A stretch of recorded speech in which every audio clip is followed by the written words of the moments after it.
On a souvent une vision assez réductrice de la marionnette. Il y a plein de formes de marionnettes qui existent.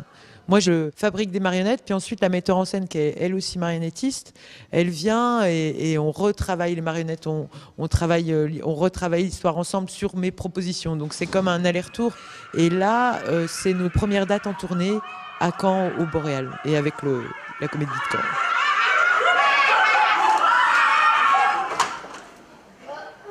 Si c'est ça que tu veux, peu de poissons. Et te donner ce que les hommes appellent des jambes. C'est effectivement une jeune sirène qui tombe amoureuse du premier homme qu'elle rencontre. Bon, c'est son prince. Elle est certaine de ne pas être acceptée par le prince parce qu'elle est différente, parce qu'elle a une queue de poisson. Donc effectivement, le thème de la différence, il est bien là. Parce qu'Andersen, en plus, était d'un milieu défavorisé et il a circulé toute sa vie dans les salons des nobles et des rois, mais il était toujours un peu l'amuseur public. Il n'a jamais pu être intégré dans ce monde parce qu'il était différent, il était rejeté. Donc c'est assez autobiographique que je trouve ce conte de la part d'Andersen. Et puis nous, on fait notre travail d'artiste, comme finalement l'a fait Walt Disney, même s'il s'est permis de changer vraiment l'histoire. Walt Disney dit, voilà, et puis finalement, il l'aime quand même, alors qu'elle, dans l'histoire d'Andersen, non...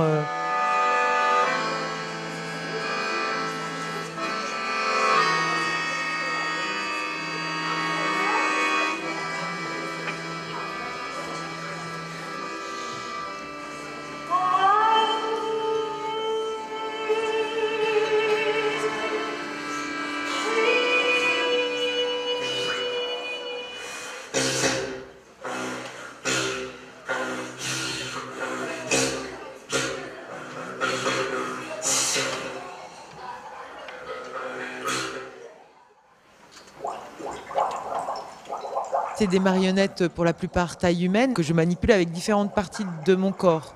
En fait, on fait de la marionnette, mais on travaille beaucoup sur l'illusion. Et de façon à ce que le public ne comprenne pas, alors surtout les enfants, où est mon corps dans cette histoire et qui est la marionnette et qui je suis. On parle souvent de métamorphose ou de dédoublement.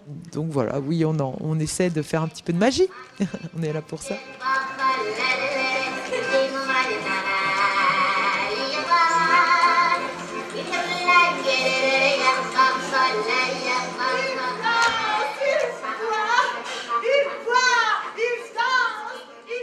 Elle utilise que son corps pour tous les personnages. Et voilà. Des fois, il y a des petites à l'arrêt un petit peu pour changer de vêtements. Moi, je m'attendais pas du tout à ça. J'ai cru qu'il y avait des marionnettes qui se promenaient partout. C'était une bonne surprise ou une pas très bonne? Une bonne surprise. Pourquoi? Parce que moi, j'aime bien des trucs comme ça. Les personnages, ils étaient bien faits par rapport avec les jambes. Elle faisait des marionnettes comme le prince, tout ça. Ça ressemble pas du tout au conte de fées comme tu peux voir au cinéma? Non, pas du tout. Et ça te plaît quand même? Oui. Ouais. C'est mieux? Oui. Ça m'a plu, des passages ça m'a plu, mais des fois ça m'ennuie un petit peu, mais des fois ça m'a plu. Des fois ça m'a beaucoup plu. Comme l'orage.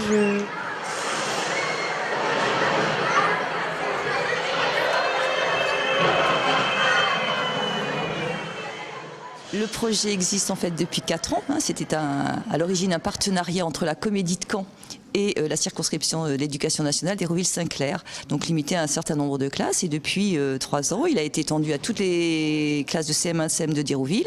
Et on a élargi le partenariat au festival Les Boréales. Le choix de queue de poisson, c'est la Comédie de Caen. On n'est pas sur, je dirais, des spectacles forcément faciles. Et je crois que c'est l'intérêt justement de préparer des futurs spectateurs qui savent aussi se laisser surprendre et qui sont capables d'apprécier des choses un peu exceptionnelles. Et moi, j'avais un petit peu peur au départ parce qu'on a une idée comme quoi les enfants préféreraient les histoires qui finissent bien.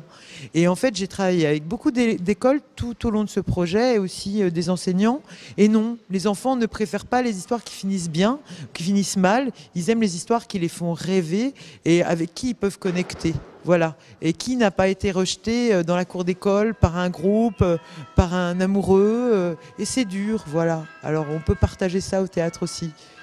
En même temps que la joie est d'être aimé, et l'humour aussi qu'il peut y avoir à par moment quand même, j'espère.